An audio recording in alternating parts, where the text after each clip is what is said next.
Hey, my retro friends, thanks for finding my channel, Mike the Retro Realtor. Damn good deal.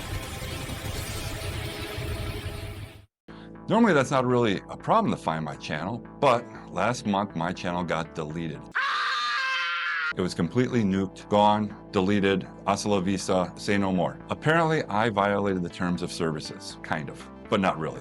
Yes, but actually no. So what happened was, and this is very common for people who create content, we use little clips, mostly from Hollywood and stuff like that, and it's perfectly fine. It is copywritten material, but there is a line where if you use little bits, little snippets, you're allowed to use it. But if you're getting too long and you let's say I post like an entire movie trailer, for instance, what normally would happen was I would lose monetization on that video, meaning that I won't collect any ad revenue. Not the end of the world. I don't make a lot of money from YouTube, but it's kind of nice to see that little bit of money roll in. That money would actually go to the creator of the clip, be it the movie studio or whomever. I'm actually very cool with this. I actually think that's a very good system. Damn good deal. But if I can use a little bit of it, that's very cool. And if I, push my luck a little bit, they get my money. And I'm sure the producer of that footage is pretty happy with that. That's actually part of my strategy when I first started my channel. I would put up tons and tons of music videos, basically making myself an MTV clone. And I did this knowing that all the money would go to the end producer, which is perfectly fine. I mean, they made the content. I am stealing it, for lack of a better phrase, and they get the end money.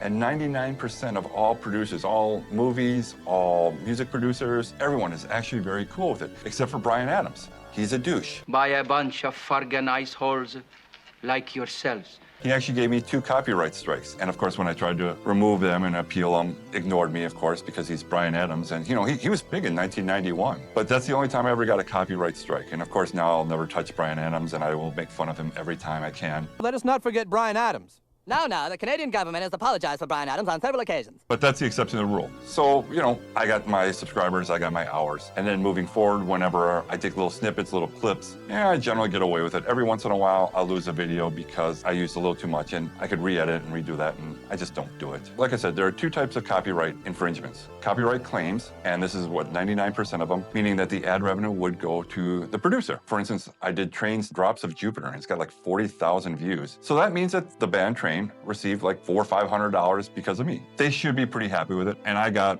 40, 50 subscribers out of it, so I'm pretty happy. Damn good deal. Eventually I will delete it because again, it's not mine. I actually don't even copyright my stuff, so if you're gonna steal it, go ahead. Just say, thanks, Mike, please. I will never give you a strike. I don't care. I mean, if someone's, just getting started and they wanna use something I said, fantastic.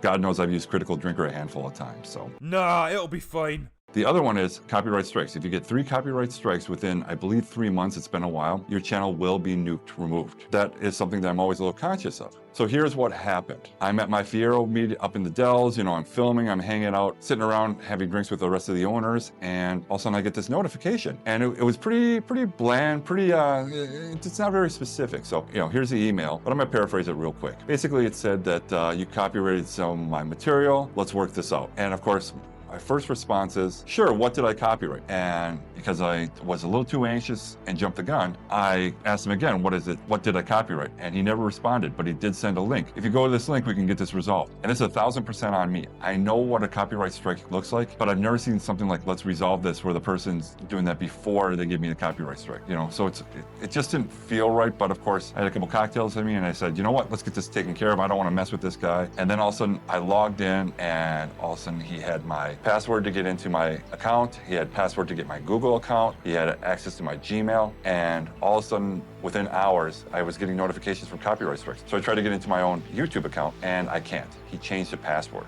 Within 12 hours, my channel was gone off the face of the earth, and this ass clown was putting up these ads for cryptocurrency, which is a violation of terms of service. YouTube just not really looking at it manually, they just said, oh, Mike the Retro Realtor, who's a PG-13 type guy who doesn't really swear or anything like that, is breaking terms of service, even though the only thing I come close to would be the copyright stuff. But again, I kind of explained how that's a very common practice, and no one really gets too upset about that. So I kind of got sucked into this email from Hyperflow DJ. Yeah, ass clown. By a bunch of friggin' iceholes like yourselves. And again, he just kind of got a hold of my account. Foolishly, I hit the wrong email. I mean, I fell for it. Shame on me. He posted all this cryptocurrency, which got my channel removed because of terms of service. So moving forward, and this is kind of a cautionary tale for content creators, don't fall for any of this stuff. The terms of service for YouTube, and I'm no expert by any means, is actually pretty easy.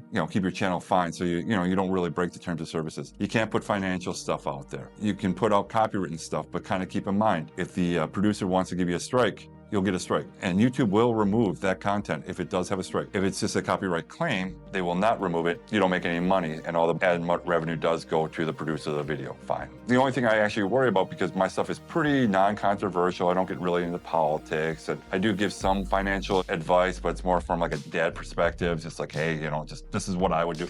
I always qualify those statements when I do give advice, saying, hey, I am not a financial guru. This is my own journey. This is what I'm doing. I generally don't have any real problems with YouTube, and I'm pretty clean account. I never have any real issues. So what happened was, through tons and tons of emails, and the guys at Agency Next, who produce all the videos and gets everything up online for me, they really stepped up to bat. And I mean, we started working with the YouTube people. And to their credit, the YouTube people were actually very cool. They said, yeah, this is not normal. This stuff came from out of country. You were not out of country. I was up in the Wisconsin Dells, 90 minutes from my house. So they were like, oh yeah, this all looks really weird. So they not only got my channel back on, they got all my subscribers back, all my views. I didn't lose my ad revenue that I already collected this period. We're back to business. At first I started out where I was really low in the algorithm. My views were way down. I'm talking like 80%, 90%. My first two videos after getting my channel back really tanked. I'm like really tanked. And they're kind of fun videos. It's like the two videos are basically about me being super excited that Pizza Hut's going back to the old format with the plastic cups and the buffet and the red and white checkered tablecloths, old school 1980s, 1990s Pizza Hut. The second video is how I argue about how cars kind of peaked in the 1990s, early 2000s. Nowadays, we're just kind of getting more bloated, more expensive, and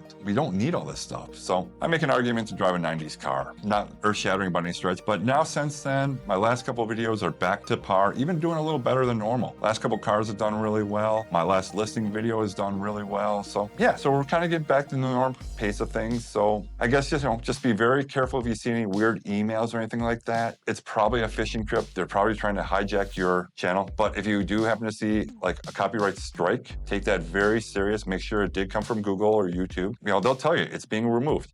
And if you only have one video with that song or that clip in there, you should be just fine because you're allowed 3. And then you take a little online course, blah, blah, blah. The strike is removed in 3 months. So that being said, I'm super excited to be back here on YouTube. I'm super happy to have all you guys back with me. Keep it retro, my friends, and we'll talk to you later. By a bunch of organized whores like yourselves.